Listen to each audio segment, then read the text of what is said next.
quand le passé vous rattrape. Si Gabriel Attal s'est récemment rendu aux États-Unis dans le cadre de son activité professionnelle, le ministre délégué chargé des comptes publics en a également profité pour repartir sur les traces de son père Yves, décédé des suites d'un cancer foudroyant. Ainsi, il a été invité à dîner par une connaissance de longue date de son paternel, qui lui a ouvert les portes de son appartement.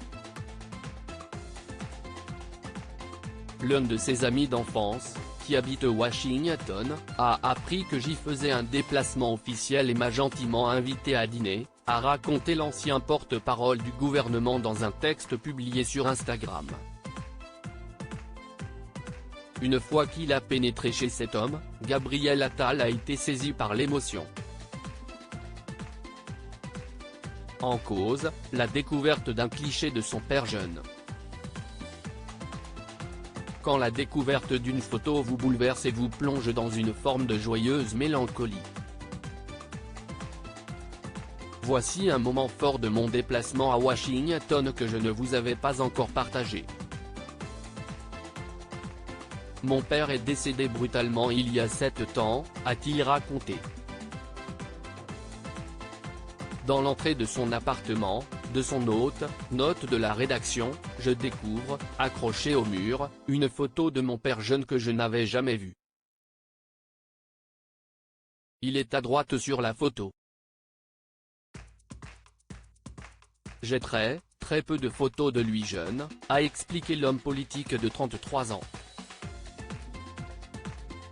En plus de cette image, Gabriel Attal a pu en découvrir davantage sur son père, grâce à l'ami d'enfance de ce dernier chez qui il était invité. Je ne connais pas d'émotion plus intense que celle de découvrir des images de lui, d'entendre ceux qui l'ont connu me parler de sa jeunesse. Si est toujours un sentiment rare.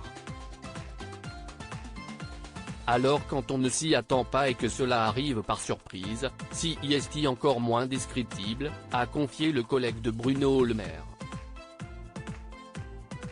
Supérieur à Gabriel Attal et Joyce Jonathan, Jean-Louis Borloo et Nathalie Baye.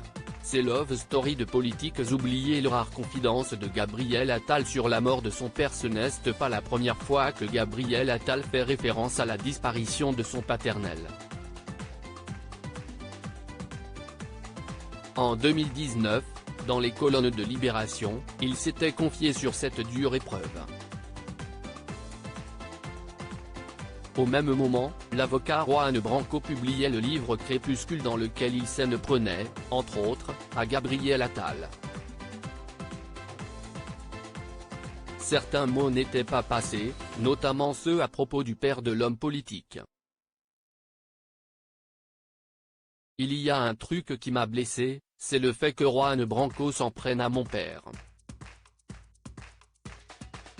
Il est mort hyper brutalement il y a 3 ans. S'était souvenu Gabriel Attal auprès de nos confrères. Un cancer foudroyant. Il a eu très mal au ventre. Tout d'un coup, il est allé à l'hôpital et j'ai toujours trouvé ridicule quand on dit de quelqu'un qui est mort qu'il a disparu. J'ai vraiment compris le sens ces jours-là, il a disparu. Dire des saloperies sur lui, dire que j'étais soulagé de sa mort pour vivre mon homosexualité, c'est... avait-il déclaré à l'époque.